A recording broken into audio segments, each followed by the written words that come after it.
ஆப்பிரிக்க அணியுடைய batter David Miller அவருடைய அடிப்படை தொகை 2 கோடி ரூபாய் 2 கோடி ரூபாய்க்கு ஏலம் எடுக்கப்பட்டிருக்கார். டெல்லி கேபிட்டல்ஸ் அணிக்கு போறார் தென்னாப்பிரிக்க அணியின் பேட்டரான டேவிட் மில்லர்.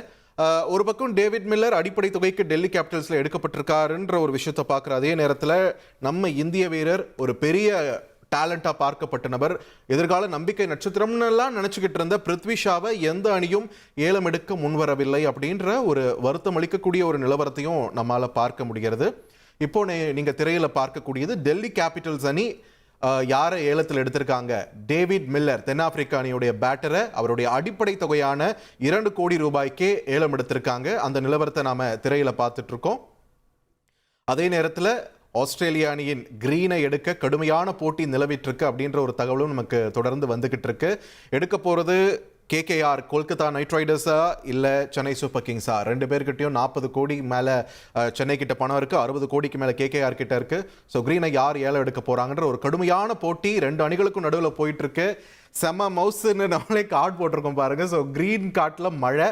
ஆனால் அவருக்கு பாவம் இந்த வருஷம்னு பார்த்து கேப் போட்டாங்க. 18 கோடி ரூபாய் தான் உங்களுக்கு. நீங்கள் 25 கோடிக்கு கூட நீங்கள் கொடுத்தாலும் கூட 18 கோடியை தாண்டி உங்களுக்கு பணம் கைக்கு கிடைக்க போறதில்லைன்ற ஒரு வருத்தமான சூழல் கிரீனுக்கு இந்த வருஷம் அமைஞ்சு போச்சு. எனிவேஸ், இந்திய வீரர்களுக்கும் அதே மாதிரி ஒரு நல்ல தொகை கிடைச்சா நமக்கும் சந்தோஷம் தான் இல்லையா? ஸோ அடுத்தடுத்து இந்த மினி ஏலத்தில் யார் யாரெல்லாம் எடுக்கப்பட இருக்காங்க அப்படின்ற ஒரு எதிர்பார்ப்பு இருக்கக்கூடிய நிலையில் மோஸ்ட் எக்ஸ்பென்சிவ் பைஸ் கடந்த காலகட்டத்தில் யார் யாரெல்லாம் அதிக விலைக்கு வாங்கப்பட்டிருக்காங்க, ஏலத்தில் எடுக்கப்பட்டிருக்காங்க அப்படின்றதையும் நம்ம ஒரு களத்தை பார்த்துட வேண்டியது அவசியமாகிறது. இந்த டஃப் காம்படிஷனில் KKRோட போயிட்டு இருக்கோம் இல்லையா? இதே KKR தான் 2024 ஏலத்தின் போது மிச்சல் ஸ்டார்க்கை 24.75 கோடி ரூபாய் கொடுத்து மினி ஆக்ஷனில் இந்த மினி ஏலத்தில் வந்து எடுத்தாங்க. ஸோ நம்ம கொஞ்சம் கடுமையான போட்டியை வந்து KKR கிட்ட ரொம்ப ஆப்வியஸாக தான் பார்த்துட்டு இருக்கோம்.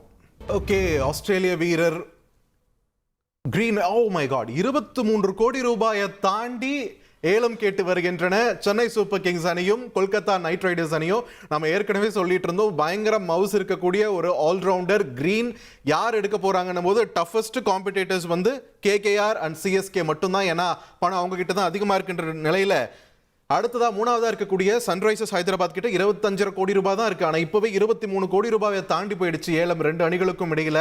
ஸோ KKR அவ்வளவு சீக்கிரம் விட்டு கொடுக்கக்கூடிய ஒரு அணியும் கிடையாது. ஏற்கனவே சொன்ன மாதிரி 24.25 கோடி ரூபாய் கொடுத்துருக்காங்க 2024 மினி ஏலத்தின் போது மிஷல் ஸ்டார்க்குக்காக. ஸோ இந்த வருஷமும் அவங்க அவ்வளோ ஈஸியாக விட்டு கொடுக்க போறது இல்லை. பட் CSK வந்து ஒரு கடினமான ஒரு பிஸ்னஸ் மேனாக தான் ஒவ்வொரு ஆப்ஷன்லையும் போயிட்டு இருக்காங்க. நம்மளோட நிறைய வீரர்களை தியாகம் பண்ணக்கூடிய விஷயத்தையும் நம்ம கடந்த காலத்தில் பார்க்க முடிஞ்சது.